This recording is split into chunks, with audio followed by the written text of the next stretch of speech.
Hello, everybody.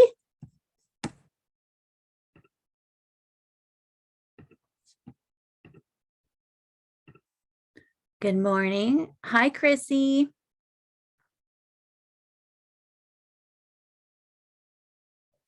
Thanks for everybody coming today.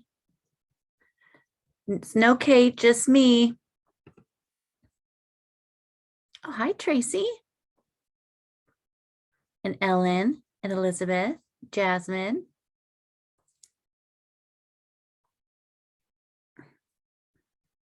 Today we'll get everybody in here, but I put together a few things that if you are going to Paris this year or just in the future, things that you need to go and see, and some of the really cool things.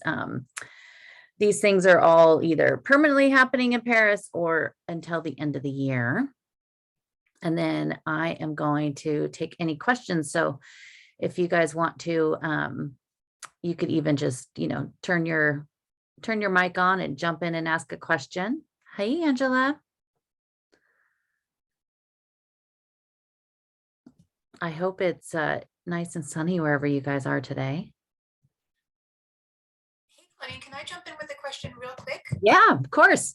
So I'm getting a couple of conflicting reports about the statues of Notre Dame at the museum. So are they there? I've heard they were going away as of May, but then some people said it's when Notre Dame reopens. Are they still out there? As far as I know, it's supposed to be until Notre Dame reopens. I did recently see something about some of the stuff that, like, they're doing that immersion deal that's out at La Défense, and it's moving into the downtown Paris later this year. That at that thing, they have some models of Notre Dame and things like that. That's supposed to like maybe move down, do like a touring thing. There's also something at near Notre Dame. Oh my goodness, what are the it'll come to me. It's an old Gothic building, the Collage de, oh, it'll come to me, sorry. But they're doing something there too that's kind of immersive, and that's much closer to Notre Dame. It's just right on the left bank, pretty much right up. It's like really close to Cardinal Lemoine. And so hopefully they aren't going to leave, because what I knew and what they told me at the museum is that they were going to be there until Notre Dame reopens. Oh, that's great. Thank you. Yes. So fingers crossed. Because they're pretty amazing to see. I really feel like it's a once in a lifetime op to get that close. Oh yeah, you'll never get to see them that close once they go up back up onto the roof again, because they're just, I mean, it's just amazing to see them that close. I kind of want them to go back to the patina color that they are. I don't love the color, which is funny to say, because we're just used to that really great patina green that they were. Yeah. So hopefully, but I do have some stuff from the Clooney I'm going to show you guys today of some of the other things from Notre Dame. So we'll give everybody a minute or two, and then I will, I always have a blip trying to do the shared screen. So we'll see how that works.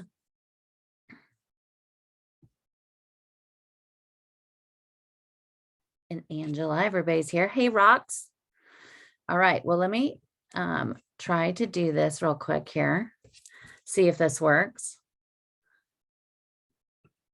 And so now you should see these pictures here. And so I wanted to share, let me get the chat back up here, is some of these amazing things that maybe you haven't seen if you have not been back to Paris, in the last few months, if you've not been back since COVID.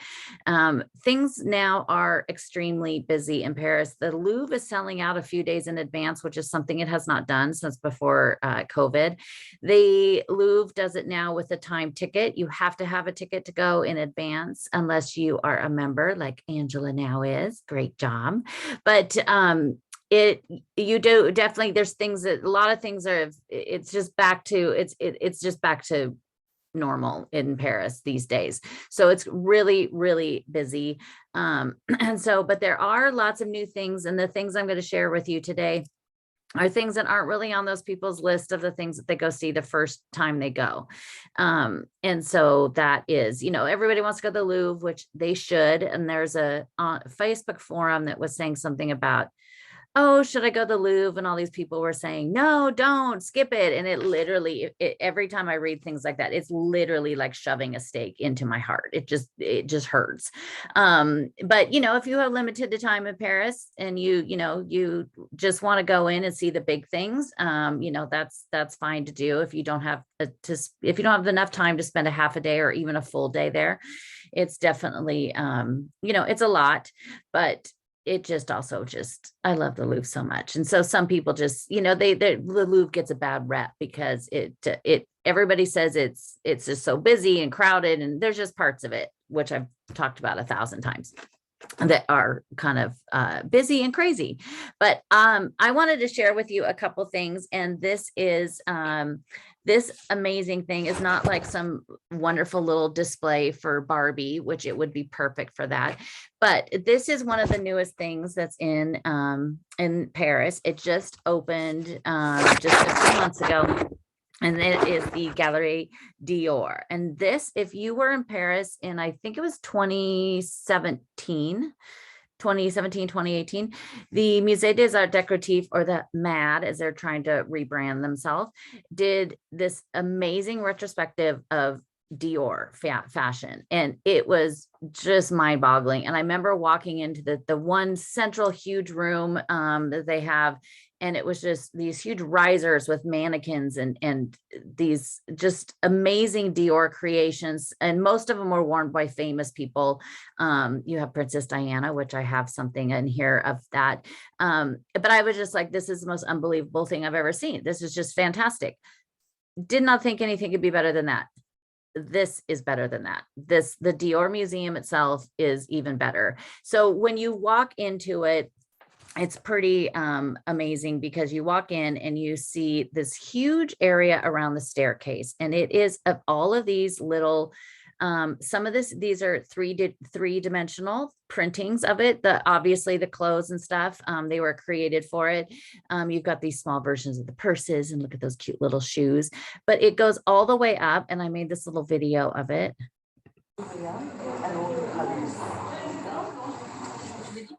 I think she can grab it from up there. And it's just amazing. And it's all like, it's all done, as you can see, in colors. All of, you know, from white to cream, everything is in, you know, the purple. It's just amazing. And that's this is kind of the first thing. Ellen, this is a permanent museum. It's going to be, this is what it is. So whenever you're going back, you can see this. But look at all that. It's amazing. But it's really, really cool. It's really, really well done. I know that Chrissy, she has her fantastic book club that she does. And you guys read if your other people are watching this, that read the book about Catherine Dior, which was a fantastic book. I'm actually just finishing it. I put it aside to do something else, and now I'm finishing up. It's such an amazing book just to hear about their family, Christian Dior. And so the museum is just as much about him, Christian Dior himself, as it is also, then it goes into his actual, you know, the house of Dior that is now. But it's really cool. And then again, just bringing Chrissy up again, she had gone to see where he lived, and this is now a museum that's out in Normandy. Excuse me. And it's I can't wait to go out there. But his family and everything is it's really interesting. You have all of these pieces in here, and I need this. I'm just basically shopping in my mind for things that are going to be in my Paris apartment. I just basically need that print, and I also need that chair. I also need that dress, and I just need all of it. But it's so cool. You walk in, and you know, you have all of these different designs. And the beginning part is basically what he himself did. And I mean, just, you could get me when it comes to red or sparkly. That's just when I'm going. I just love, but it's just, you go through that first part, then you go to this second part. You go down these stairs, you go through this part, and it's like, it's very dark like this. And it's just, I cannot even tell you enough. In my Instagram stories, on my Instagram, Claudine Bleu Blanc Rouge, I have a little thing in there saved that says the Musée Dior. So there's even more in there that I put. This beautiful, beautiful dress. So it's not just, I mentioned that it's like the House of Dior. So the second designer for Dior after he died was Yves Saint Laurent. And this beautiful blue dress is the Rêve Bleu, the Blue Dream. And he did this in 1958. It's just gorgeous. But this part here is another, I just literally was gasping at every corner I went to. I was just like, oh, it just got better and better and better. You see, that's the house he grew up in the background here. And it's just, these were all paper cutouts up above it of like little vines and flowers and ferns and stuff. It was just amazing. And you see, like, it's, you can't even take it all in. But this is so beautiful because it is, of course, his lily of the valley. He loved the lily of the valley. He had a florist that just grew it for him year round. So he always had it. He'd always put it in his lapel. In those early collections, he actually sewed it into the hems of many of his dresses. And he made this beautiful dress. And it's just absolutely gorgeous. And of course, I love this red one. This was done by Yves Saint Laurent in 1959, and it's the Red Rose, it's called. But it's just it's so perfect for that, that period of time in the 50s. This kind of shows you, these are all the different designers going, the yellow is the most current, Maria Grazia. And then you have Rafe Simon after that. But it's mind-boggling how well it's done. I need this with everything that I have. I know, really, Chris. I think the whole time I was just like, this is a good thing that I couldn't buy things. Well, I could have, and nor could I have probably afforded it. But and so you see there on the left, that's Christian Dior. And then you have Yves Saint Laurent. And the third designer was Marc Bohan. But it's just so, I can't say enough about it going. And even if like you're thinking like, oh, I don't really care about fashion, who cares? Still go and see it because it really is. It's just so cool. They even have his office. So you can go in there, see his office. And I just love this little sketch that was done for him. And this is, so the house itself, it is on where it is located. It's number 11, the Rue Francois Premier, which is, Francois the First, a king that I love his story. It's open Tuesday through Sunday. I will put all this stuff on my website as well today. And so there is, you get to go and see into his office. You get to see a bunch of other stuff. Also this, he moved into this because he saw the location and said that he had to move in there. It's on 30 Avenue Montaigne, and that is where his very first store was. He opened it, moved in there just a few weeks before his very first collection. This is right next to it around the corner. And then it's connected to it. So you do at one point when you cross in where this picture was, what his office, you're now in the Montaigne store. So they connected the buildings. But what I really, really love about the building, and then I was just like, holy cow, now I love it even more. It was originally built in 1865 by Count Waleski, and he was the illegitimate son of Napoleon. And I just was like, oh my God, can I just get any better? I just am obsessed with it. And he moved in there on the December 15th, 1946. But this is, there is actually, Chrissy, sorry, there is a lift in there. It is, you could get around there pretty easily. They have it, because it's newly done. So any of these things that are newer in Paris, they're definitely taking all that kind of stuff in account. The Dior Museum, which I'll also show, or the Clooney, which I'll show you some stuff about, because that has been redone. they do take care of that. You know, most of these older things, it is kind of strange because in America, there's such an, you know, ADA, you know, I remember I was working in retail when they put the whole laws in of like, you have to have this much space between, you know, your fixtures and things like that. It is interesting in France where there's just some places that if you're not, you know, if you're in a wheelchair or you need, you know, we just sometimes it's odd that you just kind of are out of it. And as Ellen knows, when we went to the Louvre, which was pretty good. Yes, Tracy, there is some of the fragrance and I'll show you some of that. But this blue dress right here, some of you might know, I bet Chrissy knows. This is who it belonged to. Oh, I love her so much. But look at that. And that, the dress on display, look at that. She's so beautiful.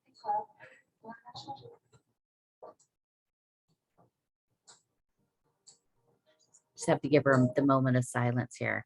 But it's so cool. Like this whole little area right here has all these little, the video I showed you, there's a bunch of screens in the floor. And it shows you, I mean, there's ones of Sophia Laurent and a bunch of other stuff. It's so cool. And then this, of course, because you know how I just absolutely love I was like, give me this right now. I would wear this every day of my life. Look at that. Oh, and this was done by John Galliano. It's just amazing. And then they have like this whole wall of all these magazine covers. And I just am like, just bring this look back now, please just bring this back. But it's just amazing. You just stand there and look at this whole entire wall of magazine covers that were all done by Dior. And then this is what reminded me of the Musée des Arts Décoratifs. This, and I took a couple videos here. This, and it's so, the whole place is so multimedia, but so well done in that way. And here's all these mannequins, and the whole entire thing, the background, as I'll show you in a second, changes. So it goes from day to night. And it gets darker, and then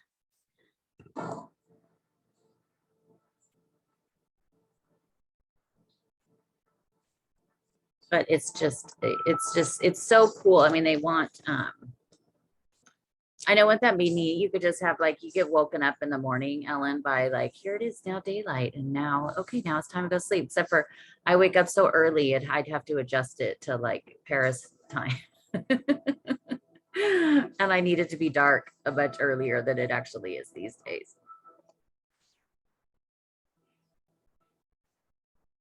I say you have the like little zodiac signs up there, and it's just, I just can't even tell you how amazing this is and the experience that it is. And I don't know if, I know Ron and Debbie were going there if they're on here. And then you go to this other part, and this is, you have more of these little miniature things. And I just was like, can I have all of that outfit, please? I need it for the 1st of May to wear in Paris. And here you have the little dress again, but the shoes, I also definitely do need this one as well. I'm supposed to right now be getting rid of things, and I just keep finding things I want to buy. So with this one, I loved, and this one almost made me cry when I saw it, because it is about Catherine Dior. And the Miss Dior fragrance, which is a beautiful, beautiful fragrance he made for his sister, Catherine, because Catherine had a little stall that she, before the war, and then she had the horrible, you know, she was taken by the Germans, and she thankfully survived and came back to Paris, but she loved flowers. And so this was a huge inspiration. And there's this dress, and it's called the Miss Dior dress. And it's on this little thing, and it just spins around. And he did this in the summer of 1949, and it's taffeta and organza and had all of these beautiful little flowers on it. But he did this, and it's so amazing. And you know what, when I went right when it opened, I had a ticket in advance. It opens at 11 a.m. It's open 11 to 7, Tuesday through Saturday or Sunday. I know Ellen, I was teary-eyed when I saw it. And when I got there was a little bit of a line, but once I kind of moved a little bit quicker through the beginning part, just because there were so many people and everybody was on top of each other and kind of not really caring about what anybody else's space was. And so I kind of looked at the stuff at the beginning and then kind of tried to get ahead of the crowd a little bit. But you can see here, and of course, you know, this one's my favorite, and I give me this thing, and I need all of these in red, the Dior red. But it was just, it's just absolutely amazing. And oh yeah, I want to see that movie. I did just recently, I saw on the on Air France, they had I think it says Haute Couture, I think was the name of it. It's a French movie. And it was about a woman that's one of the seamstress for Dior. And they filmed a lot of it in the Dior workshop, which was kind of cool. But definitely you want to go and see that museum. You know, I would, if you want to go, and it's definitely one of those top things on your list, and this goes for really anything in Paris. And again, like some places like the Louvre, you have to have a ticket in advance. You can't just walk up and get in and buy your ticket inside like you used to. That is going to change at some point, but I doubt it's going to change if you're going this summer. I doubt it's probably going to be more towards the fall. But if there's something you really, really want to see and you don't want to miss it, that's what you buy your ticket for. I would do any of those things like you do them first thing in the morning.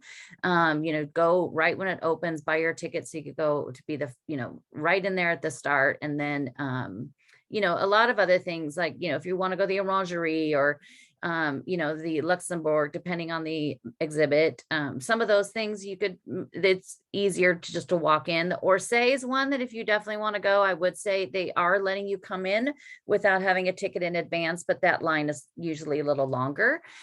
So those are just kind of, you know, things to think about.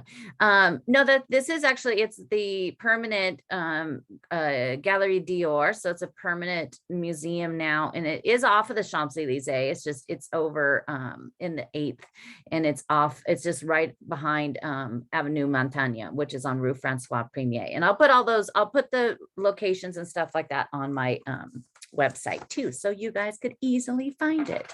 So the other thing that just reopened, which was very, very exciting, after pretty much 7 years, I did go in 2016, but most of it was pretty much already closed off. There was very little I could see except for the tapestries of the unicorn.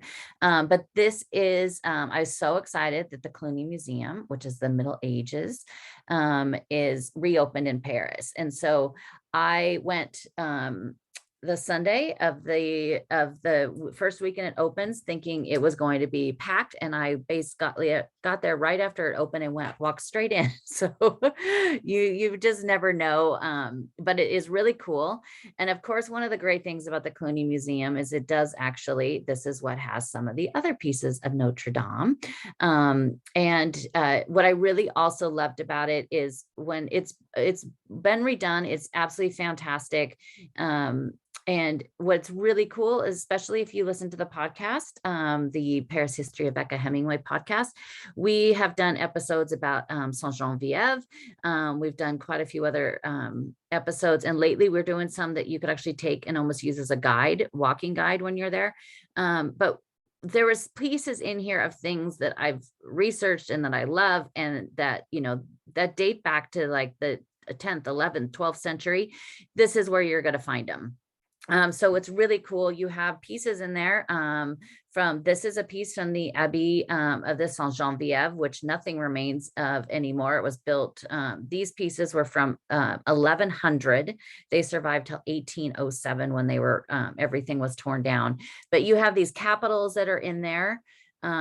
And these are also pieces of that, which is just, there's nothing that remains of that except for the bell tower that is now part of the Henri IV collage that's right next to the Saint-Étienne-du-Mont up at the top of the Montant Saint-Geneviève behind the Pantheon. But you have these really, I mean, it's so amazing to get to see pieces that once belonged there. These pieces are from the Église Saint-Germain-des-Prés. And so now, you know, that's so beautifully made, and just, you know, it's been redone in the last few years, and it's literally every time I take a tour in there, everybody is always just like, I mean, your jaw just drops. It's so gorgeous. But these are the pieces that go back to that time. And then of course we have Notre Dame. So the first time I went to the museum, I was so happy I was able to see these. And then since then, I didn't know what I know about all of this now. So now going back to see these things is really cool. So in this room, you have, those are the heads of the kings of Judah. And that is a very famous story, because if you look at the front of the facade of Notre Dame, you have those kings of Judah that go across above the doors. And during the revolution, they thought that those meant that they were the kings of France. And so somebody got up there and they would tie ropes around them, they yank them down, and then a stonecutter was there and just chopping off their heads. And this was, right at the same time they were chopping off real people's heads. And so then they were in a pile for over 3 years there on the parve of the Notre Dame, just stacks and stacks. It wasn't just the heads, it was the heads and the bodies and a bunch of other stone statues and stuff from inside and outside of the church. And so they were in this pile for 3 years, and the neighbors were getting mad because they said it was beginning to stink. So who knows what else was in there, because I don't think stone starts to stink, but I just don't want to think about what could be. But and so they ended up, the city just was like to stonecutters selling it to them, saying you could use this. So it ended up going in 1977, they ended up discovering, because at that time, back in like the 1800s of the revolution, after the revolution, this stonecutter took this, he was doing some work on the Rue de la Chasse d'Antin, and took all this pile of stuff. And then the man that lived there saw this stuff and thought, wait a minute, this isn't just regular stones. I mean, you could see it, it's heads. I mean, it's very clearly, it's not just a block. And he was Catholic. And so the Catholic tradition is that if you find a saint or a statue and it's marred or, in a bad shape, you're supposed to bury it into the ground. So this gentleman finds these things and he thinks like, well, no, these can't be used. So he buries them into the ground. There weren't, the story always goes that it was just the heads. But what I learned at the museum is it was over 300 pieces. So it was pieces of the bodies, where you could see like the actual, just the torsos here. It was the heads. It was all of this stuff. Some of the torso ones that are off to the side, they found those in 1839. They found 15 of those off of the Rue de la Santé, which exactly is where we were yesterday or last Sunday when we did the live walk up in the 14th. The Santé is where that prison is. And they found those in the wall of a coal manufacturing market. So they found all these pieces. And the thing is now is who knows what else is out there, because when they just were doing the work on Notre Dame right now, and they went down below in the very center of the choir, they have found sarcophagus that go back to probably the 11th century. So it's cool, so amazing, because there's just going to be stuff we keep finding. So these are the pieces they found in the coal market. And it's just like, these are from these are like 1100, like it's just amazing. But you see all their little heads here. And this was before one of the heads turns into Viollet-le-Duc, because he did that. Another one of my favorite things about Notre Dame, one of my favorite stories, is what I call the devil door. And if you look at the front doors of, there's beautiful wood, and they have these beautiful iron filigrees and just all of this stuff. These are the original pieces. So the pieces that you see today, a lot of that was redone under Viollet-le-Duc, but the original ones, these are the original pieces. And these were the ones that there was the locksmith that he was, he was asked if he could create these things for these doors, these beautiful hinges and everything. And he said, sure, I could do this, but he really wasn't skilled enough to do this. And it was a massive, massive project. And so they ended up I call it the devil door, because they say that he made a deal with the devil. And the deal with the devil was, if I'll give you my soul if you help me create this. And it is, they ended up being done, like somebody came to check on his workshop, months later, and was amazed that these things were done. And if you see these doors at Notre Dame are massive. I should have had a picture in here for you. But they're massive, and I'm sure all of you know what they look like. And they were just couldn't believe this. So then they get them installed, and then the church finally opens. They couldn't open the doors. The doors would not open, like the hinges would not move until a priest came and put holy water on them, and then the door suddenly opened. We don't know his first name. All we know is that his last name was Boulanger. But it's a pretty amazing story. And so that's why I was calling them the devil doors. But I mean, you could see just the parts here. I mean, it's just gorgeous. And I'm sure I'm sounding like a crazy person gushing over all of this stuff, but it's just what I love so much about Paris. Yeah. Oh, it's the superstition that depiction of the devil. I don't know. I mean, you're Catholic, you know much more about this than I do, Chrissy, but I mean, they do have, some of the stuff that on a whole side note, but like, when you look at the facades of churches, like above the door, like in Notre Dame, when they have, the Last Judgment, and they have on the left where it's like looks like the devil and this and that. And so it looks like that's hell. And this side is, heaven. It's because back then people didn't know how to read. So when you look at the stained glass and you look at the statues and everything on the facades of churches and on the walls and everything, that was to teach people the stories of the Bible because they didn't know how to read. So, I would say that's probably is definitely true. Thank you, Angela. And then, so these pieces here, so this is, you go down, and this is the old bath. Some parts of it aren't completely open, like you can't walk outside to the old baths yet. But these pieces are actually from Notre Dame as well. And they were, these go back to 1100, which is just always just boggles my mind. But it's really, really, it's just so cool. It's just really well done. My grandparents went there. My grandpa has a bunch of really cool pictures, and I forgot to bring them with me that day. But also another thing, and if you have gone to this, it was a church, but if you've gone to Saint-Chapelle, which is another most beautiful part of seeing Paris, this is, a lot of everybody calls it the jewel box. And so in there, you have some pieces of the original windows, and some of the stained glass, these go back to 1243. And these pieces here, these are all from Saint-Chapelle. When you go into Saint-Chapelle, they have, when you look up on the wall and you see the stained glass, and it goes all the way around. So it's the story of the Bible. It goes from Genesis, from the Old Testament, and then the very last windows is basically in stained glass, the story of how Saint Louis brought back the relics of Christ, the crown of thorns, the pieces of the true cross, and a bunch of other pieces, because that's why he had Saint-Chapelle built. He had it built to house these pieces of the relics. And they have the 12 apostles up high, and these are the original statues from that. And then you have these. So this was Samson and the lion. But look at that. That is, of course, Saint John the Evangelist, because you always know it's him because he is always the clean cut guy. But you used to come in through this way. Now you go in through the newer section of it. And this is the courtyard, and it's a Hotel Clooney. But now this is like a little cafe. There's a little cafe down there. You could sit down here, sit outside. It was a really muggy, warm morning that I went there, but it's just, look at that. It's just so beautiful.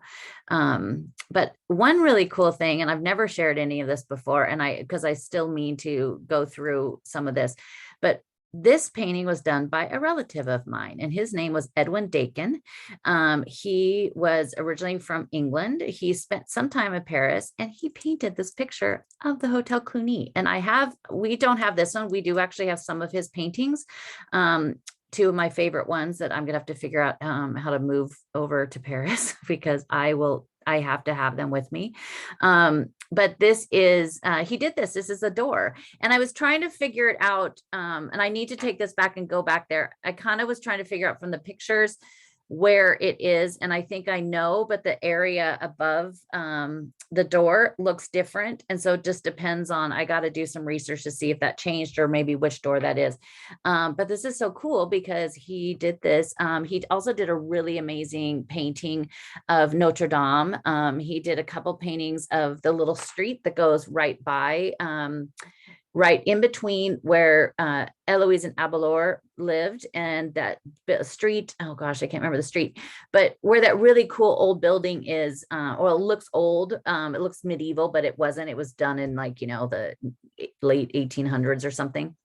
But it's really cool. We don't have this picture in our family. We have one of grapes. We have a huge one of yeah, it's a Quai de Fleur, but it's the sides. It's this little, that little tiny street that you could almost, it's not the narrowest street in Paris, but you could almost touch both sides. But we have and then the one that we have, the two we have that I'm keeping are the trodden and untrodden, and I'll share those pictures with you guys someday. The other thing, this is, and I wanted to share this because I do love the Picasso Museum. It's always really well done. And there's a cool exhibit going on right now. And as you can see, it goes until the end of the year. And it is the donation of Maya Ruiz Picasso, who was his daughter, his second child, his first daughter. And if you haven't been to the Picasso Museum before, or you have been and you thought, oh, I've been before, I don't need to go. The amazing thing about the Picasso Museum, because their collection is so vast, and it's basically the entire collection comes from donations of the family. That is how it was created, because when he died, they changed the rule when he died that you could donate paintings, you could donate art to the state. They have to be involved. You can't just say, here, this one I'm giving you, and this is what it's worth. They have to decide and deem it acceptable. But that's basically how they paid inheritance taxes and everything else was, you know, and it's also Picasso. It's like, I'm sure, you know, he used to sketch on pizza boxes and everything else. And I'm sure whatever it is, they accepted it. But that is how the Picasso Museum was created. It is in the Hotel De Salee, and it's in the Marais. It's a beautiful building as well. But the collection is so huge, they change over the permanent collection all the time. There's something that I'm obsessed with, that is why I want to go in there every time, because they do change out what they have, and I'll share some of those with you. But this is really cool. And what's always striking to see is that this is a Picasso, and you would never think that this is a Picasso, because it doesn't look like any Picasso. But his very early, this is a painting he did of his father. His very early pieces are very classic, very academic. And then of course we know he completely changed, but you can see this is his father. Done in, like, did you see the year on that? 1895. So he was 14 years old. I mean, it's just, again, amazing. And so this one's really cool. This one, it's the donation. So his daughter recently gave the Picasso Museum 9 pieces. 6 of them are portraits, 2 of them are statues, and 1 is a notebook. But they also kind of incorporate a lot of the stuff of his children. So this is on the left. This is a very famous painting. It is one of the famous Spanish paintings. It's normally in the Louvre. It's by Giuseppe de Ribiera, and it is called the Clubfoot. And he is holding, I'll show you a little picture of him closer up, but he's holding up a piece of paper, and on there it translates to "Give me alms for the love of God," because he's poor, obviously. And so, but the painting next to it is of his son Claude, and Claude is who he had with Francois, his third partner that he had children with. He had 4 children in total. 3 of the 4 are still alive. But it's just, I love this when because he was so inspired by old, the original classic artists, the major artists, just like Manet and Monet and all those guys would go to the Louvre and copy paintings. Picasso also was inspired by these, and also one of my favorites. So I'll show you that in a second. But this is a really famous one that you usually see in the Louvre. And this painting, you look at this and you definitely see the inspiration. Like, look at his little face. He's got that kind of, and even Yeah, that is Christmas morning, the Hotel de Clooney. That's exactly right, Elizabeth. And maybe I'll just print it out and take it on Christmas morning this year because I'll be there and hold it up. But they won't let me in that day because it's closed. But this is it's so cool. I love it when they do these things. So does anybody recognize what this is? Does this look familiar to you? And if you're watching and I've given you I've only actually taken a few people to Picasso, but I have taken people to Orsay and so this is a clue. This one's in the Orsay. Do you know what it is? So in the last years of his life, in the 60s, he died in 1973. So next year is going to be a big celebration around the world of the anniversary of his death. But he spent more time. He went through and he's reinterpreted, Cezanne paintings and Matisse's paintings. But one of the biggest ones that he worked on for the most time, and you can see, I love the fact that he dated everything. So this is actually done on June 26th, so a week from today, in 1954. He worked on these things from 54 to 1962. That's more than he spent on anything else, copying stuff and reinterpreting. And this one is, that is Déjeuner sur l'herbe. And so you see this, it looks just like, that is an amazing, exactly right away. But he did, like hundreds of paintings, sketches, everything. He did sculptures, everything to reinterpret Manet's Déjeuner sur l'herbe, which I love. And they keep changing them out. So it's really cool. I always go there. I want to hopefully eventually see every single one they have, but that's probably not possible. Some are in private collections, so he changes it. Normally, Manet's had the two men, and then you had Victorine Moreau, who was a model, and she was also Olympia. And we did a whole podcast episode about her, and then the girl in the back. So he changes it. This one has the one man and two women. This, same thing here. You have there are two men here, different. And again, here, this is actually a lithograph, but it had a little, a notebook of where he worked on it, which was really, really cool. And then, also had they turned it into a little video display. And of course I sat there and recorded the whole thing. It's like 3 minutes where I'd show you.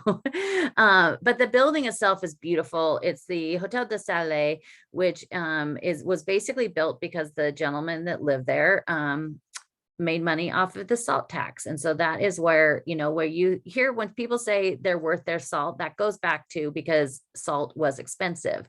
And that's where the word salary comes from.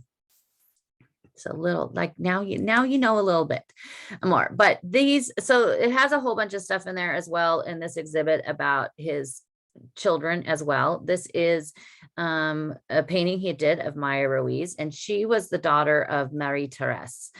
His first wife was named Olga. She was a ballet dancer, and he had a son named Paul in 1921. Then he ended up meeting Marie-Thérèse, and she was 17 years old at the time, and he saw her actually walking outside of Gallery Lafayette and walked right up to her and thought she was beautiful. They started an affair, and then they had Maya. And so this is a really sweet little picture, but this is Maya later. And I was amazed by just how much they look alike. There's a lot of stuff about Picasso, especially now. I just recently watched something on the French news about, especially younger people, really even just name of Picasso, people just instantly oh, I hate him, kind of how I am about Coco Chanel, because of the way that he would always have these, women in his life and affairs. And he wasn't sometimes always the greatest guy. And then he had a thing, he wasn't always the greatest father. Basically he loved his children. He loved to be around his children until they kind of got to adults. He and Maya were extremely close. And then Maya was going to get married, and then he never talked to her again. So he would have this thing, but then is also his last wife. He had 4 main women in his life, or 5, I should say, because also Dora. And the last woman, Jacqueline, he married her. And Jacqueline would keep all the children from coming to see him. They basically at the end of his life, she wouldn't allow the children even on their property or inside the gate, which was kind of sad. but there was also part of the exhibit where they had, he was very superstitious. And so anytime he clipped his nails or cut his hair, he saved it and he would send it to Marie Therese or later Maya. And in the exhibit, they had a little container that was filled with his really gross brown fingernail clippings. And I just, I went in there like 3 times because I did this on my own and took people in there, and I just, I couldn't look at it. But he is very superstitious. He didn't want anybody to get to it because he thought if somebody took him, they could put like a hex on him. But you also hear some other pictures of him there with his daughter. And it's just the whole entire exhibit is just absolutely, it's just really, really well done. I love anything that is at the Picasso Museum. I just think everything they do, they always do it really, really well. But the Déjeuner sur l'Herbe is kind of one of my favorite things to go there and find and check out, because it's just, I'm just obsessed with that painting in general. I'm also obsessed with Manet, but it's just very cool. Yeah.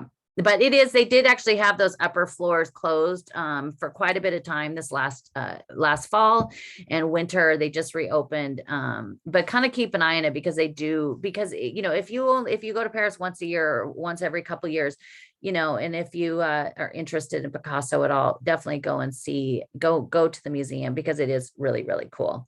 But a couple other things before I'll see if you guys have any questions. The other things to definitely go see is the Hotel de la Marine. And I know that some of you went to those, some of you went after I was urging and telling you must go see it. It is absolutely amazing. It is on the Place de la Concorde. And also the Carnavalet, of course, is reopened. You no longer have to have that ticket in advance for the Carnavalet. It is a free museum. But they were still requiring you to also have the ticket in advance, even though it was free. But they've lifted that unless there's a special exhibit. If there's a special exhibit, like they did the Marcel Proust, which I still need to share some of that because that was an amazing exhibit that you needed to have in advance. It was best to have that in advance to go. But the Louvre, as I mentioned, you have to have a ticket in advance, and they just announced beginning on Friday, July 1st, they're going to reopen in the evening again on Fridays until 9:45, which is great. Eventually, they're going to, what I was told was going to go back to Wednesday and Friday, but then maybe also at Saturday. They're also going to eventually change it, like I said, of not having to have that ticket in advance. I would still do it. If you want to go to the Louvre, I would still get that ticket in advance. And then the new director, Laurent Descartes, the first woman director of the Louvre, which is awesome. She's going to add more entryways. So she's going to do one at the very end of the Louvre that is the Saint-Germain-l'Auxerrois, also do one on the side of the Seine, which I can't wait because then I could get in there sooner. But then it's on the opposite direction of my normal every morning Louvre visit, where I have my petit déjeuner with one of my favorite people. So it's going to be really cool though. And then they're going to do that. And recently in the news, this past director of the Louvre is in big trouble because thinking he was involved in some way with some illegal art trafficking and also getting it into the country. So it's always something with the Louvre, I tell you. But did you guys have any questions about things to see in Paris or things that are things in my life are changing rapidly? I do want to thank everybody for reaching out and sending me so many sweet messages. And I'll try to say it's getting upset about my grandma. So thank you so much. But with that, it also makes it so I am now able to go on to the next step in my life. That is a great gift that she gave me. So I'm very excited to do that. What was that, Ellen? You think you read about the Louvre Restoration? It is, and it's up in Saint Denis. I have been. It is absolutely amazing. They used to have it where you could go frequently. They have certain days you could go, and now it's basically kind of on the Patrimoine weekend. They also was another day in the fall. that you could go and do that, but it is pretty amazing. And the Louvre, actually, I need to share this, just announced that in 2023, there's the Petite Gallery, which is on the Richelieu side, which is it's basically this, it's really cool. They do these really cool exhibits that go for a whole year, and it's called kind of a lot to do with children, for children and education, but I love them. I think they're great. They're not in any way you would think that they were for kids, but it really breaks down different themes. But she's getting rid of that, but they're also in 2023, they're going to open and put some of the treasures of Notre Dame in it. So I just read that like 2 days ago, and I need to share that with everybody. And I was so excited because some of those pieces that were in Notre Dame, like, hopefully the candlesticks that were at the Sacre de Napoleon, all of that kind of stuff. It said that's going to be over 200 pieces in there. So I can't wait to see that. So it's always something coming up. But did you have any questions? I do, Claudine. What gave you the courage to go from in not only dreaming to move over, but to scheming and making an actual plan? The very first time I went, and I remember before I went, the first time I went was just September 2016. So it really was not that long ago when you think of how much I have done and how often I have gone. The first time before I even went there, I wanted to go there since I was a little girl because of my grandparents. And so the first time before I even went, I said, I'm going to go there. I'm going to find a French fireman, and I'm never going to come back. I did find that fireman. We still are friends, but, I think, and then there was one night specifically, it was September 7th, 2016. And I had a friend of mine lived in Florence, and she flew up and met me in Paris for, because I'd never been to Europe. I never, and she met me up there. And the first time I went into the Louvre, we went together, and it was just like, basically like there was a fire drill. She just, it was just like going through fast. She just was like, I had to see Winged Victory. That was the number one thing I needed to see first off. And it was just like, basically, I just was walking through going like this, like, okay, I'll just take these pictures. I guess I'll look at it later. Like, cause she was just like running. And then it was a Wednesday evening, and she had work to do. And I said, you know what? I think I'm going to go back. I think I'm going to go to the Louvre. So I go to the Louvre, and that's when I just was like, oh my God. Like, I remember walking through Richelieu into the Corps-Puget, which is still one of my favorite places, and just being like, just like amazed. I might make me start crying again. But I was leaving. I was in there for like 3 hours. The sunset was really late. I got down underneath the pyramid into the very center, where you go in and out. And I remember looking up at the sky and looking up at the Pavillon de Richelieu, and it was orangey pink. And I just was I was like, oh, and a great sunrise or sunset is like some of the best things in the world. And I was like, oh, and I ended up leaving, and I got out, I ran basically through it all the way to the inverted pyramid, out through the side, because I didn't know about the secret exits and all those things I do now. And I was like running down the Rue de Rivoli, and then walked through the Tuileries, got to the very end of the Tuileries where the basin is. And so you're right below like the obelisk. And I remember just standing there and hearing, it was like this beautiful September night, September 6th. And the sky was like orange and pink, and I could hear people laughing and speaking French. And I just was like, it literally had this moment where I was like, just struck, like everything in my life that hasn't worked out the way I wanted it, or the way things have gone, it was all meant for this moment. And this is where I was like, this is home. This is where I want to be. So it definitely was. And I just was like, this is home. Even if I never live here, this is in my heart, this is my home.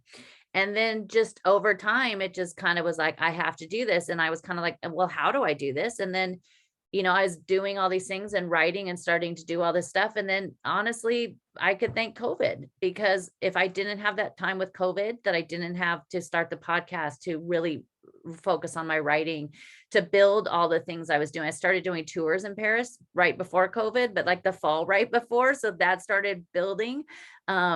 And so it was just, everything kind of, happens for a reason. And, I always said, as long as I had my grandma, I would always be here, because I wanted to be here. And then, losing her at 99 and almost a half. It was kind of like, okay, now I could do it. Now I could go. I can't wait to see your next chapter. I'm so excited for you. Oh, well, thank you. Yeah, I'm very, very, very excited. Right now I don't have very long. I have less than 10 weeks to basically close up and get rid of all of this and everything. I live in my grandmother's house. So there's all her stuff, there's all my stuff. And I basically need to get rid of almost everything I own. Except for probably my French research books, especially my books on the Louvre, like every one of those is going with me. And so I will maybe start to share and document the process of trying to get rid of all this stuff, and maybe even put some stuff online to sell. And just that maybe, and share with other people. But it's a monumental and a very overwhelming feeling of, but I'm very excited. But every time I walk into any room in this house, I'm like, ugh. Including this one, including my office. What you don't see is all of the bookcases and the piles of books on the floor. So have you started the whole shipping process of how that's going to work? No, not yet. I mean, I'm trying to do it so I take very little. And I try to go through stuff every single day, a little bit at a time. But I'm going to, I figured, I was like, I'll go over with like, when I go in August, I'll go over with like 3 suitcases. I could get 2 in there with my ticket for free and ship another one. I have a good friend that actually works with the airline that I always use. And he said that he's like, oh, I could help you, with cargo, ship things for cargo. And I think I might actually start shipping some things to friends and say, because I send it to each one of them and then say, hang on to this when I get there. Because I already have my place that I'm going to stay. So when I left it in beginning of June, I left a bunch of stuff there, which was really great and fun to do. So when I go, I could take more, but I basically have to have this all done because my family is going to sell the house when I'm gone in the fall. And if I might have to come back for a little bit in November, but I basically have to have everything done before then. Wow. Yeah. So, but I'm very excited though. It'll be a big change, but I'm ready for it. Yeah. So, but yeah, I'll try to, I don't know if you want to see the piles of clothes and I figured I have about 200 pairs of heels. And I thought about getting that down to like 5. And unfortunately, every time Chrissy's so sweet, she's like, just if it sparks joy. It's like, the problem is they all spark joy. But I have a much more expensive collection. Well, this is my first pair of this beautiful red soled shoe. But my tastes now are more expensive and French. So I kind of like, I just get rid of a lot of them and then I could, buy myself a little treat when I get there. But that's kind of the hard, the shoes, my collection of La Creuset, which I love. And definitely, obviously I can't take all of that over there with me, or really probably much of any of it. And then also my French books, those are going to be the 3 hardest things. So we'll see. Sharon asked if you got your approval yet. Well, it's almost it's working along. It's almost, because I'm setting up my company at the same time. So it's working out. And I'm going to start doing, the woman that's doing my visa for me is absolutely amazing. I'm actually going to I've been documenting the process. We're also going to do some live videos. We'll get those scheduled, I think, next month. That I'll do with her. And so, and I'll put it in my newsletter. Make sure you subscribe at ClaudineHemingway.com for my newsletter. We're going to do some videos answering your questions. She's been doing this for 30 years and she's never had a single person denied. So she is fantastic. She does all of it. She's the contact. She's the one that is the contact. She sends all this to the French government. If they need more, they have questions. She also knows what they want to hear. So I had to write a whole thing, put together a whole thing about my 3-year plan for my business and what I'm going to do. And I could write, as you know, I write about French history, and I could write about Napoleon until the cows come home, but I have really hard time writing about myself.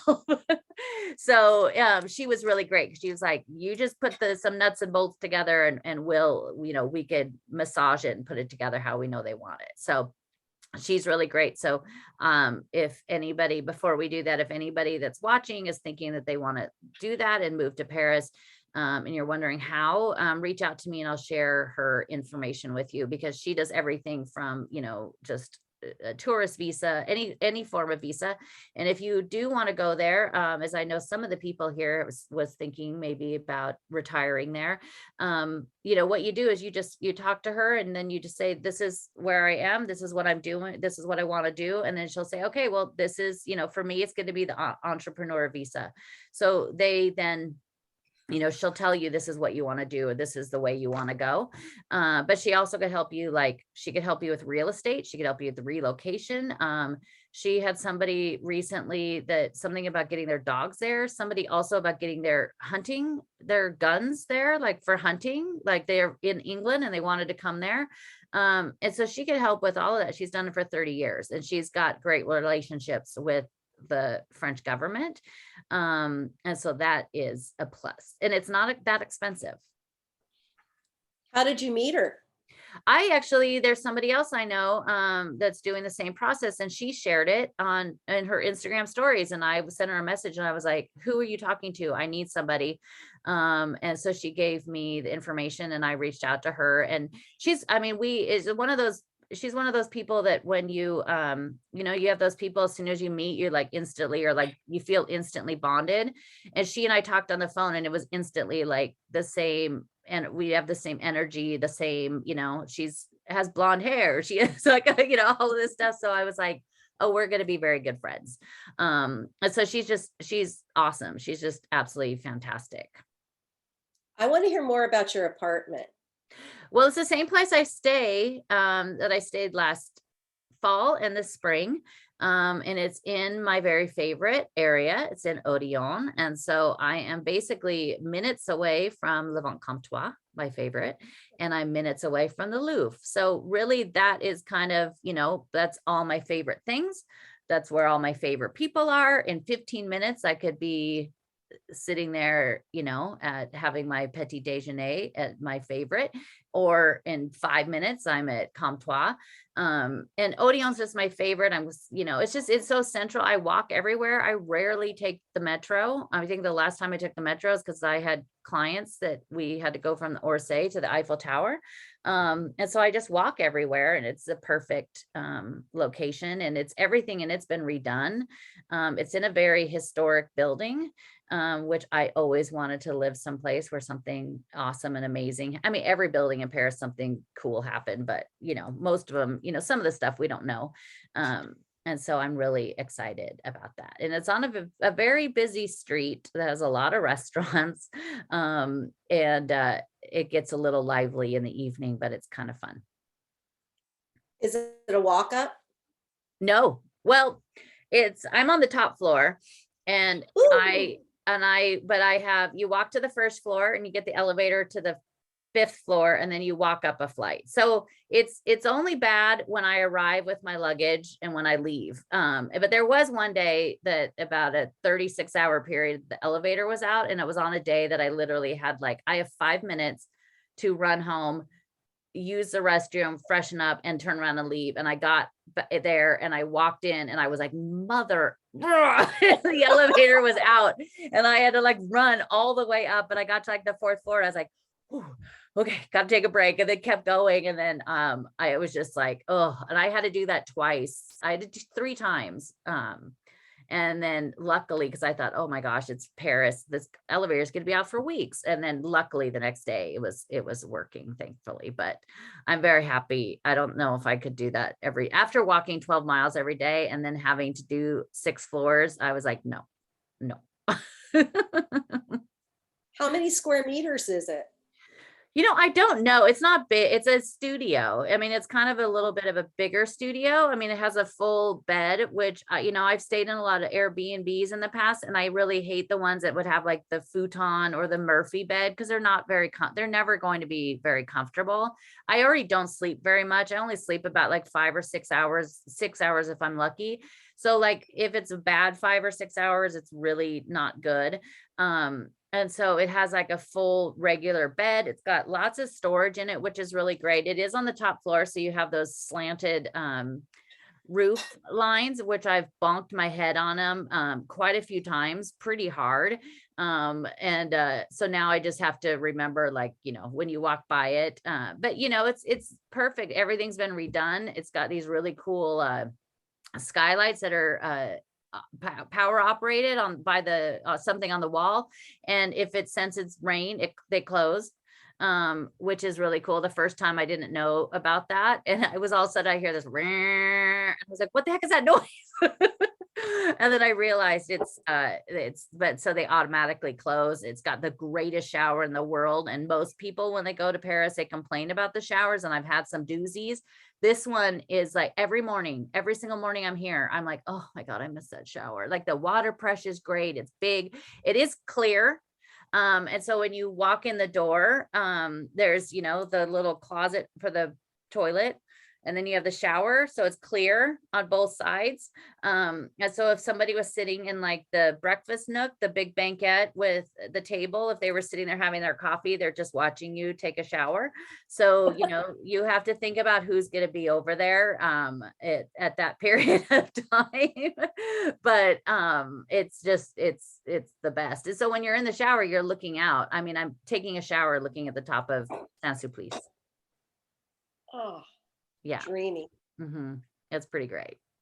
So I can't wait. And it worked out perfectly. Like the day I arrived, I said, the people that own the apartment were there to meet me. And I said, hey, and it's one of those Airbnbs that you could only rent for at least 28 days. So, a lot of times when people go to Paris, if you're only going, for less than 28 days, you don't even see these places. They don't even open up as options when you're searching. And I said, who's coming in November after I'm supposed to leave? And she says, oh, no, there's nobody till mid-December. And she asked why. And I said, well, because I'm moving here and I, love this apartment. And she basically said a couple hours later, sent me a message and said, I talked to my husband. We'd love to rent it to you. We think you're great. You're really respectful and take care of everything. And we'll, rent it to you for X amount. And I just was like, okay, yes. So, I was like, people say it's hard. I was like, 2 hours later, I was done. So, but it's a great location. I mean, eventually, after I'll stay there for at least the first year. And then maybe I'll hopefully try to look for something that gives me a little bit more space. But it's perfect. I mean, the location, it's all about the location, and everything in it's so comfortable and well done. And, they redid everything during COVID. So everything in it is like very new, as far as like, the washing machine and the shower and all of that stuff. It has air conditioning and a portable air conditioning and a fan and everything. So it's, I can't wait. Very exciting. And I'm 15 minutes to the Louvre. And if they put that other door in, I'd be even closer. Yeah. Did anybody else have any questions? Thanks, Ellen and Chrissy. Did I answer most of the questions there? But I'm going to, I'm definitely documenting a lot of the stuff, and definitely the process with the visa, getting all of that kind of stuff together. That's always, trying to find everything and get everything together that they need is quite the undertaking. But it's not, it's actually, there's horror stories when people say, but that's a lot of the times people are doing it on their own. And so, I just wanted to make sure, because I just don't have a lot of times with everything that I'm doing. I don't have a lot of time. And now on top of it, packing up, dealing with everything after my grandma, I don't have a lot of time to be able to give to, even any one thing right now. So it's really great to have somebody that could do it for you. And they know what they're doing. That's if you definitely have the time and you're really good with paperwork and all that kind of stuff and organized, which I am very organized. You could do it on your own, but you might have that, like when you do get your appointment for the visa, you want to make sure you have everything, because like there's no place in Portland, Oregon to do that. I'm going to have to go somewhere else, most likely Houston. And so you can't get there and then they say, we need this. And then you're like, well, crud, I don't have that with me or something. So this way, dealing with somebody, they're going to make sure everything's tied together, everything's done. And when you do the formality of actually going to the appointment, it's just basically a formality. And so everything's ready to go. So when everybody wants to do it, because everybody should move to Paris or stay there for a year, go and do that for a year and see if, maybe do it when you're retired. And there's ways to do it. Everybody says Paris is so expensive, but there's ways to, definitely going to the grocery store in Paris is a lot cheaper than going to the grocery store in the United States right now today. Like the first time I got groceries after I got back, I just almost had a heart attack. I was like, are you kidding? I mean, in Paris, I could go and get a bag of groceries that includes like 2 bottles of wine, a bunch of cheese and everything else. And it's like 20 euros. It's like, and I come back here and I got like 5 things and it was like $100. It was just mind boggling. I was just like, ugh. So there's a lot of things that are a lot less expensive in Paris to do. Lunch could be, food, definitely going to restaurants is expensive, but some days you go and get the amazing, jambon beurre and for 4 euros and have that. And it's the greatest thing, you could have for lunch, sitting in a park, reading a book. And not every lunch has to be 50 or 60 euros. And I know Ellen is fantastic at, she's got that great hubby that's a fantastic cook. And so you're really good at those, meals in your apartment and things like that. So there's lots of ways and tips and stuff. And I do trip planning for people. I have a lot of people right now. I'm putting their trips together, and whether you've been there, you haven't been there before, you've been there a bunch of times, and you just kind of want to know the deeper part of, figure out the deeper parts to go to and really maximize your time, but do it in a smart way where you're not going to kill yourself running all over the city. Definitely reach out to me. And doing tours in Paris, for the fall, September and October is getting really booked up and busy. So if you are going to be there in the fall and you want to do a tour of the Louvre or anything else, let me know. And we could get you on the schedule, because it is getting quite busy. What tours do you do, Claudine? Well, I do all sorts, and I have like, if there's something you want to do, because I do the live videos and the walks, I've learned so much more about even different streets. So pretty much somebody wants something, they'll say, I want to go to one thing I do is I do kind of like a thing that the day you arrive, I'll meet people at their apartment or their hotel and give them a whole tour around their area, and say like, this is great restaurants, these are great, this is a great grocery store, bakery, here's some really cool things to see in your area. So kind of like get you acclimated, so you're not going to spend that time trying to figure out where to go. But like things, of course, the Hemingway tour, which is what I started with, which is what all I was doing when I first did tours. And now I actually don't do that one very often. A lot of people want the Louvre, which is because, it's my favorite place, more than anybody, Ellen. But I do, Saint-Germain, some food tours, even, tours and then we end and have apéro. So I have on my website, if you go to ClaudineHemingway.com, you can look under tours. And then if there's something else you want to do, like I said, and you don't see it listed there, let me know. But I've taken people also to the Orsay, to the Rodin and Picasso, a lot of those museums, because I do, as you know, love all of the museums. And so I love sharing all those great stories. Do you do a specific Delacroix museum tour? Yeah, I mean, we could partner up and do the Louvre and the Delacroix, because the great thing about Delacroix is when you go to the Louvre, save your ticket, and within the next day, with that day or the next day, take your Louvre ticket. You could go in there for free. The Delacroix is a very small museum, but it's amazing and I love it. And they do change it. That's another one where they really, because it is so small, they change out what they own a lot. So you really get to see a good section of stuff from there. And of course, I love the Delacroix. I just love him. And then, that we go to Saint-Sulpice and go to all those places, and the Luxembourg, where you also will find him like twice in the Luxembourg. And I love that, to go find him. He's just my favorite. And, we have the same birthday. It's meant to be. But yeah, if there's something you want to go and see, or you just want to know more of, definitely let me know, reach out, and when you're going to be there. Most of my tours, they're always pretty much 3 hours.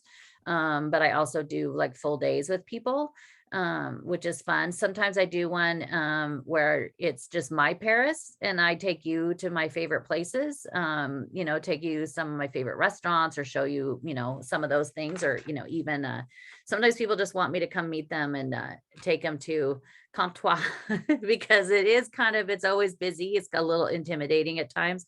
So sometimes I'll do a tour and we'll end up over there, and, and then they fall in love with it just like I do. So lots of stuff. I don't have the Louvre, some of them, the Louvre and the Orsay, to do those, the Orsay is a little bit more manageable by yourself, because it's a little, it's easy the way it's laid out. But especially like the Impressionist Gallery and all of that, like just all the stories. I did a video that I put together. I still need to post it, of kind of the way that the Orsays, the different rooms are laid out, and how each painting kind of speaks to each other, in a way of something that I just absolutely love. And I still need to post and share that. But the Orsay is a little easier to manage on your own, but I'll give you, when I take people there, I give them all the stories behind the paintings and who's in the paintings, and, all of that kind of stuff that, they don't really show you on the plaque, but things that I love those things. But lots of them. So yeah, if you're coming to Paris, I know Angela, some people here, Angela, I took to the Louvre, and Ellen, I took to the Louvre, my favorite place. And I know Angela's now a member. They need to give me a cut of all the people I've let I've told people to become members of the Louvre. They need, but it's the Louvre. And no matter if I'm the one, I think I probably share more about the Louvre in English than anybody else. They could care less. But I do know some people there. So, but my dream would be to hang out to meet Laurent's, the new director. And I have seen her twice. She walked into my favorite place one day. And I tried to tell Anthony, I was like, go over there and tell her, like, go over and give her my card. He was like, what? Who is she? I don't even know who she is. But I just think that she would be, I just would love to be able to meet her and just tell her what how much I love the Louvre. Would be pretty cool. I have 2 questions, twofold. Yes. One, how early is too early to book you? For instance, I know that, when I'm taking the kids to Paris next June, they really want to do the Louvre with you. How early is too early to book? Like, can we book you now? Okay. Yeah, I mean, I'm even getting people right now that are booking for next spring, just to save the date, because I do also work, I work with, I do some tours for Girls Guide to Paris. And so there's times that I'm booked for like full weeks, and just sometimes, like there's something that I might be doing next spring that takes a group of women to Champagne, the mothership. And so to some of those, I guess, if people are coming in to know that, because then, some, like with that, she's like, okay, what are your availabilities? And I said, well, how about within this, 2-week time frame? So the sooner the better. All the tours I do are private. So, as of now, I mean, maybe at some point it might be, but especially when it comes to the Louvre, I curate it to exactly what you want to see. Like if you have specifics, to visit, the beautiful Winged Victory, or like if somebody is like, I don't care about the Mona Lisa, I just want to see this other parts or something. So, I don't have the standard, we go see this. It's all curated, any of the tours are to what exactly kind of you want to see, if there's specific things you want to see. So at this point, that might change if it gets even busier, but I do like that I could just do it one-on-one with people, or with, 3 or 4 people, and It's kind of nice. Instead, I don't want to ever be like, here's my standard, where I get bored with it. Like, okay, now we're going to go over here and then I'm going to show you this, it's kind of nice. So the sooner, the better. Excellent. And then totally off topic, you were just talking about people you'd love to meet or spend time with. If you were planning your ultimate Parisian dinner party, who would be 3 dinner guests you'd invite over? Oh, do they have to be alive? As you prefer. Oh, alive, it would probably be definitely, I don't know, Laurent's. Who else would it be? Well, of course, Macron. I would definitely be like drooling. Who else? Who would be a third person that's alive? That's French. Would they have to be French? His mom? Come on, Claudine, I know who. Well, I mean, this is what, if we're talking about a famous person. I'm just saying, look to the soccer team. There's quite the handful to pick from. Oh, Giroud. There we go.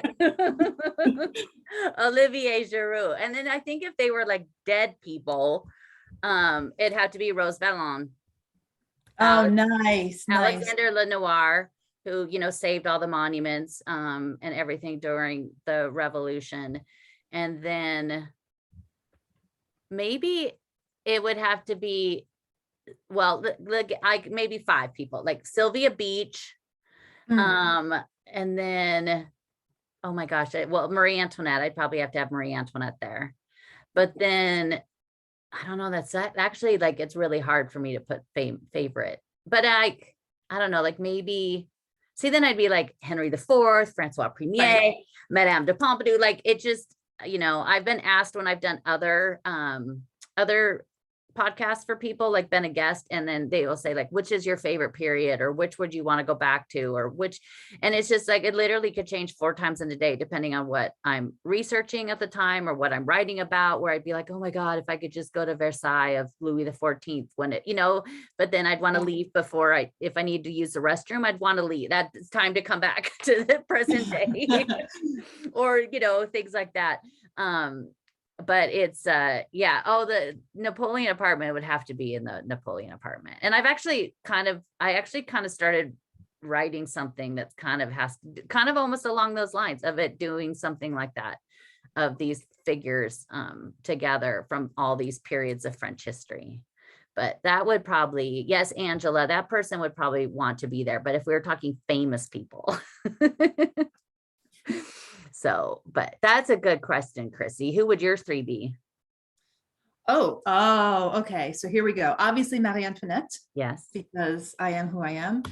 Dior. Yes. And Zizou for a little athletic conversation. I was almost going to say him too, but then I was like, Olivier Giroud. I was like, oh, Olivier. I do love him. But Zizou, I mean, he's big in the news like just today I saw that he was saying that, he might come to PSG, but maybe not right now. That would just be amazing. But yeah. What about you, Ellen? It's hard. Are you on? Yes, it is hard. It is hard. I don't know. Macron. I mean, that would be my first pick. Yeah. And his wife. Yes. I think that would be fun. I mean, I think the couple would be fun. And she's I was about 3 feet from her. She got out of a car right in front of me one day, like right on Boulevard Saint-Germain. And she's a beautiful woman, but she's even more beautiful when you see her like in real life. Wow. Yeah. Really. And then I love Philippine from Emily in Paris. She's probably currently one of my favorite actresses, French actresses. Yeah. Except for the fact she called a waiter. I just want to see what she could wear. What? Yeah. Except for the fact in the show she called a waiter a garçon, and that's when I stopped. I was like, you do not do that. If you go to Paris and call a waiter garçon, you're gonna get a baguette thrown at you. I'm hoping that they have a beginning and they move more towards how it really is in reality in that show. The growth factor. Yeah. I don't know. The smells. But for me, it's what would I serve? Yeah, that's gonna be. I have just lots of champagne and cheese. Make it easy. Anybody else have their 3 favorite people? Angela just wrote Lafayette, which is key. Yes. Did you read that book? Christina, what is it? The ladies of the chateau or the women? The Women of Chateau Lafayette. I cannot recommend it enough. It's so good. Angela, if you've not read that, you've got to read it. Yeah, it's really good. And I think I follow, or she's following me, the lady that wrote that on Instagram or something like that. Oh, Ellen, you're distantly related. It is really interesting. Lafayette's one of those figures that he's bigger in America than he is in France. Like the French are kind of just like, man, whatever. It's kind of interesting, but I really actually want to go to see where his grave is as well. That's been on my list to go check out. And apparently the soil around, he was buried in this soil they brought over from the US, I think is what I learned. From Boston. Yeah. Boston. I saw a photo today of Neil Diamond at the Red Sox game yesterday singing Sweet Caroline. And so there's a picture of Neil Diamond wearing a Red Sox. And I know, Chrissy, because you're in New York and that's not something we talk about, but Neil Diamond in a Red Sox jacket really could not get much better for me. Does anybody else have any favorites that they would want to have dinner with, living or dead? Or coffee, maybe just have wine. It's hard to think of them quickly, isn't it? Even because I have too many favorites. Then maybe Napoleon. Like maybe I could have a dinner party of past rulers. Then I could have one of past queens, and then I could have all of them. But yes, yeah. And Chrissy, speaking of books, because Chrissy does that great book club. What book are you guys doing right now? Is it still the Paris? Yeah, we decided to extend Paris all through the summer, just given the 900 pages. Oh, yeah. And then I'll be finishing out that book as a read aloud, sitting in a Paris garden at the end of August and conducting the read on September 10th, and then putting out a vote for the September book. And then again, starting that one as a read aloud. It seems that that's going to be a thing on the go forward. Fun. That's a good way to do it. I read that book, the book you're reading. I read that book a couple years ago. It's really good. It's really interesting. I love how it goes through all these period of time and everything. It's really cool. Yeah, for sure. Very cool. Yeah. I had the book club for a while with the podcast, but once it was great during COVID and lots of people did it. But then after when the restrictions lifted and stuff, then it was really hard to keep on it. So, but if you want to follow Chrissy's, because it's great. And she picks out really great books, all about Paris, of course. Thank you so much. All right, guys. Well, it's already an hour and a half. So next week, Kate is gone next week too. So let me know. I mean, do you guys want to do this again? And I'll share more things with you. And maybe I could even pick out some stuff. I could do like a room in the Louvre and share, pictures and all the stories about it, which, I love to do. But let me know if you guys want to do this again. And then Kate comes back. So all of July, we'll do live videos and August, and then I'll be back there. Thanks, Ellen and Chrissy. And thanks you guys for questions, and Elizabeth and everybody for watching today. And if you want to donate a little tip, which actually when I'm doing this on my own, I just bank it away and have it for when we have Kate. But if you want to send a little tip or anything, you could do it to my Venmo or my PayPal, which is Claudine at ClaudineHemingway.com, or you could also join my Patreon. And then also on my Instagram, there's a thing on there that makes it easier too, that you could just click on a little thing that says, buy me a glass of champagne, because I'm probably going to need a lot of that while I'm trying to pack, which might slow down the process a little bit. But, oh, Tracy, you guys are heading out on Tuesday. How exciting. I just talked to, Courtney called me from Belgium because they were on tour, and because he thought I was going to be back in Paris, and they played at the Olympia Tracy and Ryan, who I just mentioned, they are big fans of the Dandy Warhols, and I met them because the Dandy Warhols are here, and they're from Portland, Oregon, and I'm really good friends with Courtney Taylor, the lead singer, because we both share a very big love of everything French and French food and wine. And I did huge events with them where I would do these beautiful, Yes. gorgeous dinners that Tracy would come to, and so, but when they performed in Paris, gosh, I think it was like 2019 in January. I was there, and Courtney's like, the whole reason we're doing this tour is just so you and I could be in Paris at the same time and eat French food. But they played at the Olympia Theater, which is amazing, very historic. Anybody and everybody has played on that stage, from Edith Piaf to, that's where the Beatles performed for like 7 days in a row before they first came to the US. And I was backstage the whole time and on the edge of the stage when they were performing, and it was just mind boggling. All I could think about is Edith Piaf. You know, that was when she did that show towards the end of her life where she sang Je ne regrette, and like, you know, fell on the stage, like, because she was so frail, and, you know, she wasn't even that old, which is crazy. She wasn't even that old, but just, you know, all the drugs and everything she had. And that's all I could think about. I was like, I'm literally standing on the stage in the exact steps where Edith Piaf walked. But the Dandies are on tour in Italy right now, or Europe. I think they might be actually heading to Italy now, but yeah, he called me from Belgium the other day to ask if I was going to be in Paris. But Tracy and Ryan are on their way this week. So you'll have Indeed. for a very first time. Yes. Yes. Do you guys have any, Ellen and Chrissy, do you guys have any tips for those first timers? Be patient with yourself and do not get frustrated if you get turned around, and do not try to keep to 100% schedule. Allow yourself time to get lost. Yes, that for sure. Thank you. We're balancing planned with unplanned time so that we can stop and have champagne whenever we make a wrong turn. Yeah. Just like here. Just like here. Go Perfect. to the Opera Garnier. A Yeah. lot of first timers do not go there, and It's it is beautiful. amazing. You guys are staying near there, I think, aren't you? Yes. Yeah. We are Hotel Michel Michelet Audio. Orion. Oh, you're in my favorite area. Yes.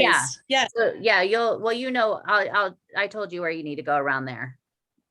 You have to go to Comptoir. You have to let me know before you go, and I'll send them a little message.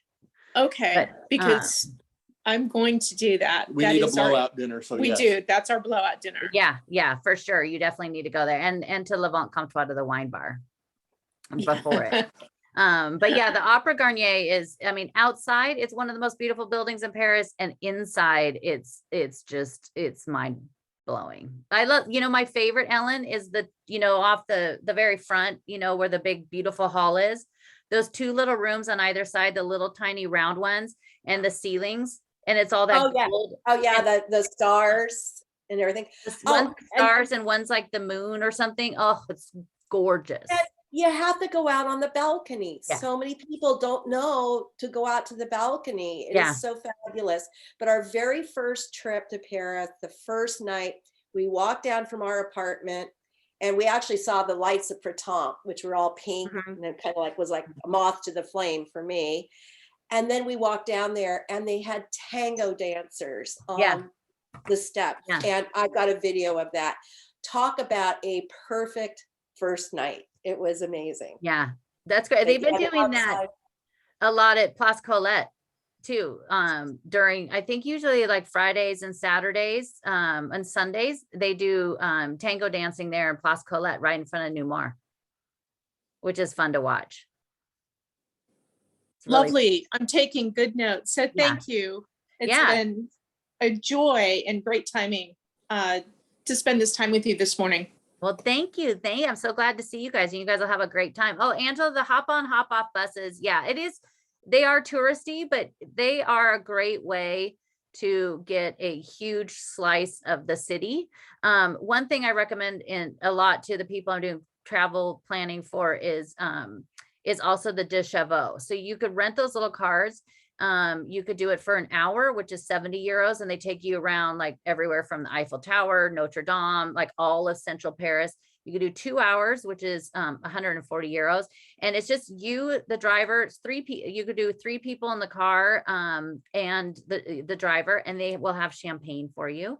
And they will even stop. So you could get out. At the 2-hour one, you'll go all the way up to Montmartre and everything. But it's a really great way to see all of the city. With the hop on hop off buses, you do lose a little time because they frequently stop to pick people up, and you're going to wait sometimes 15 minutes.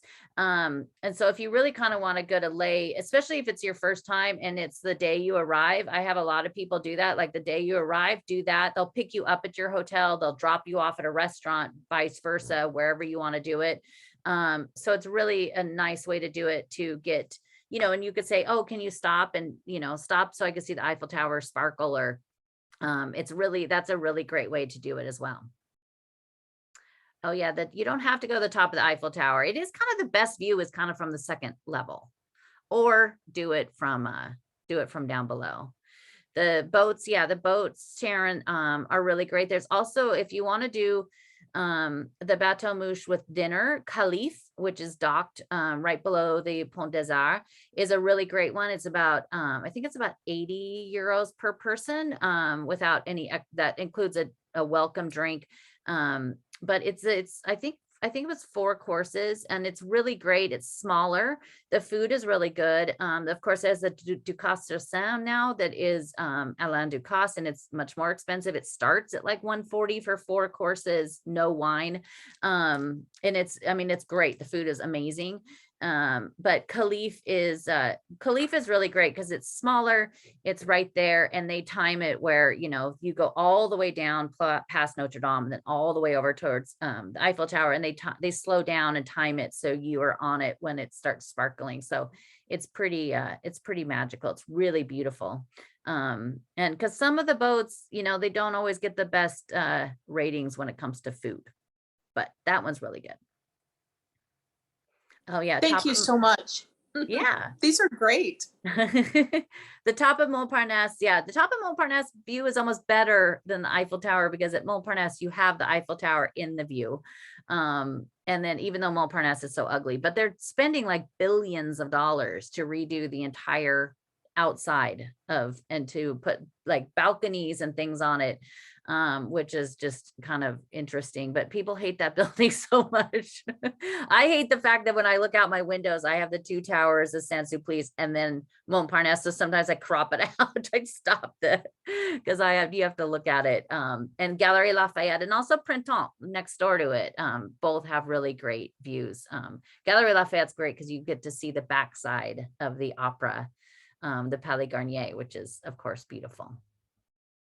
Thanks, Elizabeth. But yeah, there's lots of, we could almost do a whole thing next week of just all those favorite things to go see. So maybe we should do that. You guys, I'll post it and put it in my newsletter too. And come here with some of your favorite things to go see, and we could share it with everybody next week. All right. Well, I will let everybody go now that, and I hope all of you, if you're the fathers on here, or you have a great father, that they have a happy Father's Day. It is funny that Father's Day is like Father's Day around the world, but Mother's Days are always different. But yes, Robin, September is a great time to be in Paris too. It's going to be, I love being there in September. So if you need any help, Robin, reach out and I could talk to you and help tell you about the process and all of that kind of stuff. Or if you want any tours when you're there, let me know. All right, guys. Well, thank you so much. Au revoir. Au revoir. I'm going to go maybe try to tackle a pile of things to get rid of. So thank you, everybody. And have a wonderful, wonderful week and weekend. And tomorrow on the podcast is another one of the kind of walking tours. It's going to be about the Place des Vosges, which has tons and tons of history to it. So check that out tomorrow. Sometimes it's kind of like 11 o'clock Western time that gets uploaded, but that should be tomorrow. All right. Thank you guys all so much, and have a wonderful day and weekend or week.